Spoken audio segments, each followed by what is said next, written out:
আমার প্রিয় ছাত্রছাত্রী, আজকে আমরা প্রথম অধ্যায় থেকে আসা ২ নম্বর প্রশ্নমানের একটি গুরুত্বপূর্ণ প্রশ্ন আলোচনা করব। প্রশ্নটি হলো, মানুষের খাদ্যাভ্যাসের উপর ভৌগোলিক পরিবেশের প্রভাব কতটা? 2025-এর মাধ্যমিকে ২ নম্বর প্রশ্নমানে এই প্রশ্নটি এসেছিল। মানুষের খাদ্যাভ্যাসের ওপর ভৌগোলিক পরিবেশের প্রভাব। ভৌগোলিক পরিবেশ বলতে বোঝায় কোনো দেশের বা অঞ্চলের ভৌগোলিক অবস্থান, ভূপ্রকৃতি, জলবায়ু, মৃত্তিকা, নদ নদী ইত্যাদির সামগ্রিক অবস্থা। এই ভৌগোলিক পরিবেশ মানুষের খাদ্যাভ্যাসের উপর গুরুত্বপূর্ণ প্রভাব ফেলে।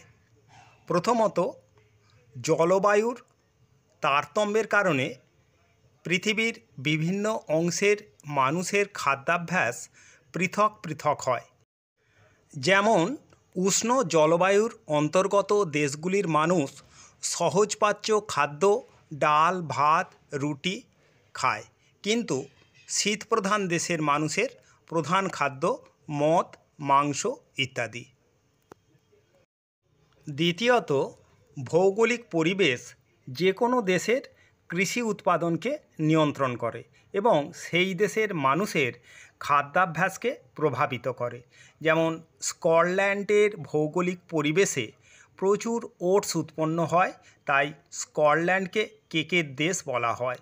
আবার ব্রাজিলের ভৌগোলিক পরিবেশে প্রচুর কফি উৎপন্ন হয় বলে ব্রাজিলকে কফির পাত্র বলে অভিহিত করা হয়। এইভাবে কোনো দেশের ভৌগোলিক পরিবেশ সেই দেশের খাদ্যাভ্যাসকে ভীষণভাবে প্রভাবিত করে থাকে।